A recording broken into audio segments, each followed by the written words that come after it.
Mas eu quero te fazer uma pergunta.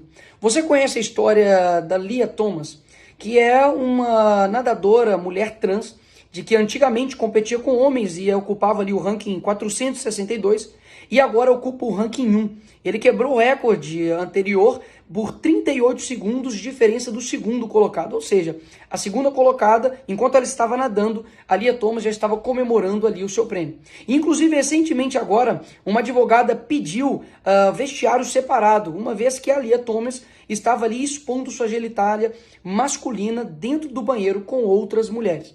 Você conhece também o caso da Fallon Fox, que quebrou o crânio da sua oponente, e ela também é uma lutadora, uma mulher trans. E não é um caso isolado também ali no MMA. Nós temos também o caso da Lana, que simplesmente com 2 rounds conseguiu dar um mata-leão na sua oponente. E isso é ela hoje e isso é ele antes. Ou seja, uma diferença absurda.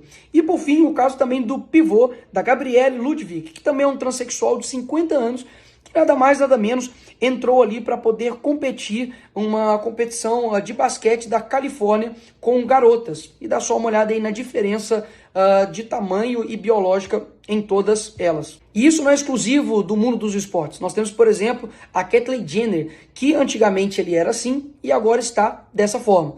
E foi eleito uma das mulheres do ano.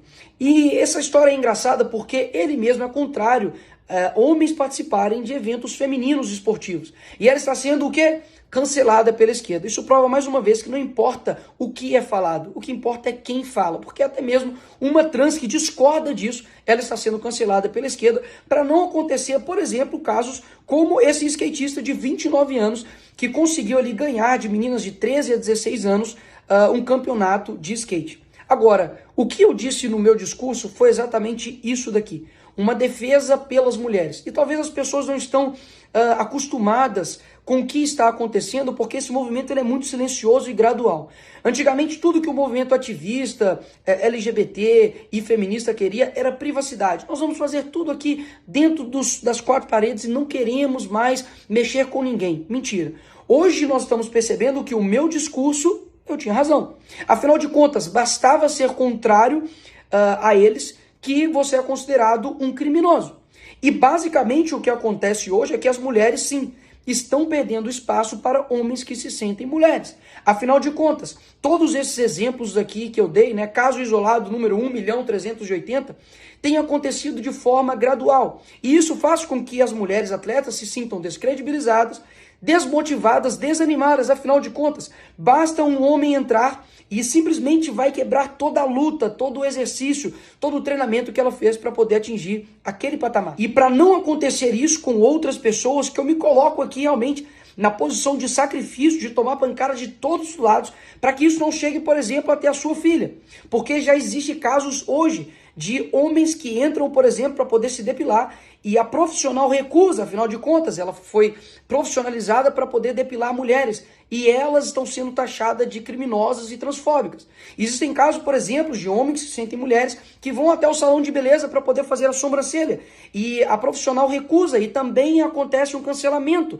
Afinal de contas, ou você aceita ou caso contrário você se torna um criminoso. E o que mais assusta em toda essa história é que, de fato, eu utilizar uma peruca para poder elucidar um exemplo daquilo que está acontecendo, ou seja, um princípio que eu me sinto, eu me torno, para mostrar o quão perigoso é isso e quantas brechas podem acontecer. Por exemplo, de um homem se sentir mulher e entrar dentro do banheiro da sua filha, dele entrar no banheiro ali da academia e acontecer ali alguma tragédia. As pessoas colocam isso como se isso fosse pior, por exemplo, do que de fato está acontecendo. Nós temos uma perda do espaço das mulheres para todo um ativismo, bem gradual, bem silencioso, mas muito efetivo. E o que anteriormente era somente uma vontade de lutar por direitos, hoje, na verdade, o desejo da pessoa se torna um dever para o outro. E pior, ele tem que se tornar, inclusive, uma lei. Caso contrário, você será sancionado. E ainda tenho que ver ainda parlamentares, judiciários, todos sistematizados para poder, por exemplo, cassar o meu mandato ou aplicar ali uma sanção judicial. Isso beira a infantilidade. Afinal de contas, o artigo 53 me dá total liberdade para palavras, votos e opiniões ali na tribuna. Ou seja, o que eles estão querendo fazer é uma retaliação para poder tentar me parar e poder colocar panos quentes no posicionamento conservador. E se eu não me coloco nessa guerra para poder atacar e dizer aquilo que eu penso, sabe o que eles vão fazer? Eles vão ir nos silenciando e colocando uma espiral do silêncio até que todo mundo tenha que aceitar. Caso contrário, vai acontecer essas coisas aqui que já estão acontecendo. Confeitaria é condenada a pagar 336 mil por se recusar a fazer bolo em apoio ao casamento gay. Aqui no Rio de Janeiro, um pastor é acusado de homofobia por se recusar a fazer casamento. Nos Estados Unidos, a justiça determina que fotógrafa cristã não pode recusar casamento gay. Justiça obriga designer cristã a fazer sites de casamento gay. Todos os outros movimentos que já passaram anteriormente na humanidade, nunca, nenhum deles quiseram a aprovação de todos. Mas o ativismo LGBT, e repito aqui, é o ativismo mais persecutório que existe. Ou você concorda, ou caso contrário, você deve ir para a cadeia. Cadeia que, inclusive, não pode abrigar menores que cometem estupro, latrocínio, roubo, mas pode abrigar um deputado que está no seu exercício. E quanto aos parlamentares que querem aí ganhar os seus likes, a sua fama em cima do que aconteceu, para pensar em quem de fato defende a liberdade. Eu fui atacado, por exemplo, de pedófilo publicamente por parlamentar que está dentro desse Congresso. Eu, por exemplo, fui atacado dizendo que um vídeo de um ator pornô era eu, publicamente, e não houve absolutamente nenhum tipo de retaliação por parte da esquerda com este deputado. Ou seja, a gente está numa guerra e eu venho aqui colocar para todos vocês que eu não sou covarde. Eu não vou simplesmente dizer para as pessoas de que eu estou ali num querendo ser pacífico, porque um apaziguador, ele é uma pessoa que conversa ali com o crocodilo para ele ser o último a ser comido. E muitas pessoas acabam não tendo contato com essa matéria. E aí eu te pergunto, quantas pessoas agora vão ver esse vídeo? Quantas pessoas viram o meu discurso, viu que eu de fato estava defendendo as mulheres? E talvez nunca tinham tido acesso a esse conteúdo. Nós estamos vendo, por exemplo, propagandas como a Apple, como a Hershey's, colocando homens que se sentem mulheres no lugar das verdadeiras mulheres. E ninguém dá absolutamente um pio a respeito disso. E como eu vou passar essa informação para frente? Você pode, obviamente, discutir o uso ou não da peruca, mas isso passa longe de ser um ato antidemocrático. Até mesmo porque naquele ali plenário, pessoas, por exemplo, já utilizaram foguetes, né, que soltam ali papéis picados, deputadas, por exemplo, que já usaram o plenário para poder discursar um poema feminista e dizer que ela é uma mulher e ela é puta.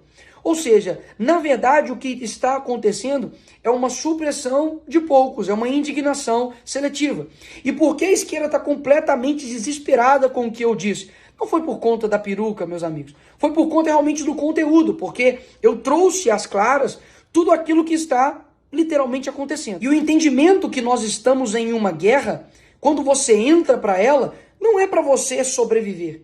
Uma guerra não é para você tomar menos tiros e machucar menos. É para você enfrentar. É para você ter uma missão e cumpri-la e vencê-la. Então, se for necessário passar por processos desgastantes de sacrifício para que as pessoas entendam o que nós estamos dizendo, sem simplesmente focar na forma, mas no conteúdo, eis-me aqui. Eu serei a pessoa que irei fazer isso. Vai precisar de muito mais pressão, de muito mais retaliação para eu poder sentir isso aqui, ó, um pouquinho, realmente, para poder me balançar, para que eu deixe de defender a verdade. E agora, nesse fim aqui desse vídeo, eu te peço simplesmente duas coisas. Primeiro, para que você envie esse vídeo para as pessoas que focaram na narrativa histeria coletiva da esquerda com relação a uma peruca. E segundo, para que você agora pense, será que usar uma peruca é maior ou menor do que tudo isso? Talvez se eu tivesse colocado dinheiro na cueca, ao invés de colocar uma peruca na cabeça, teria sido menos polêmico.